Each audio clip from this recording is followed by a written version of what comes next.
What stories do you regularly tell yourself about yourself and about the world you live in? So many of us, our programs that are running in the background have created an ongoing narrative, which is what a story is. It's a narrative about something that we accept as our reality, as opposed to just a string of thoughts or words or ideas put together. There could be the story of nobody loves me, or that I'm not good enough, or that I can't be successful, or I'm not successful, or nobody cares about how I feel, or nobody understands me is a very common one. And these are stories that we create in our minds, often from childhood, based on experiences that happen to us that are not the intent of the people involved in those experiences with us, but our interpretations of our experience of the events. And it's not that they're not legitimate, because if that's what you felt, that's what you felt. But the stories become like fairy tales that we read over and over and over and over and over in our minds until we convince ourselves that they're true. So one of a really simple exercise to stop the story process, or to at least begin to recognize it's a story, is to name your stories. Put a title on them.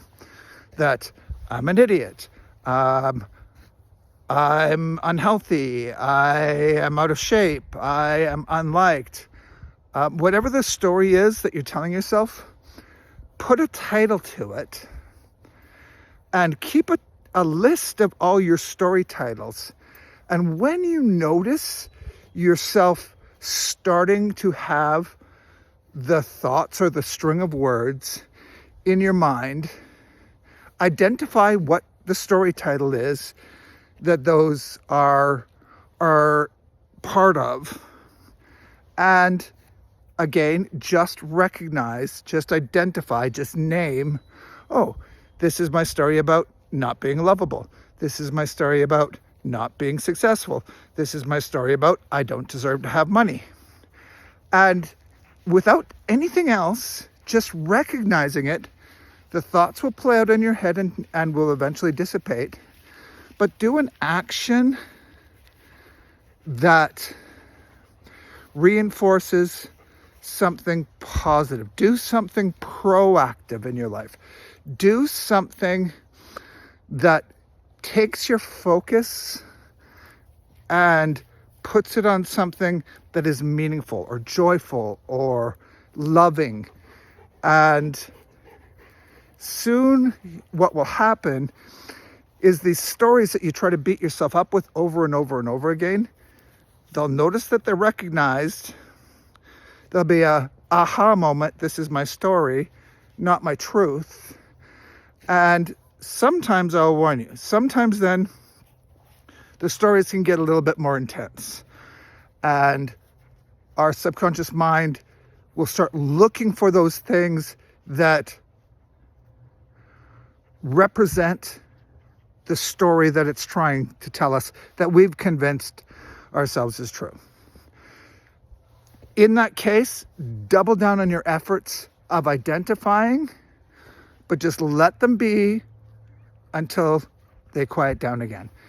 And identification, being aware, being in your awareness, and not judging. This is really important. Do this with compassionate curiosity. Just be curious about, oh, this thought comes from this story, or this train of thinking is about this story. And just be curious about them. And again, it creates that step of separation, but it also starts empowering you to recognize and step into relief. When we recognize what we're thinking a lot of times and where it's coming from, we can step into relief.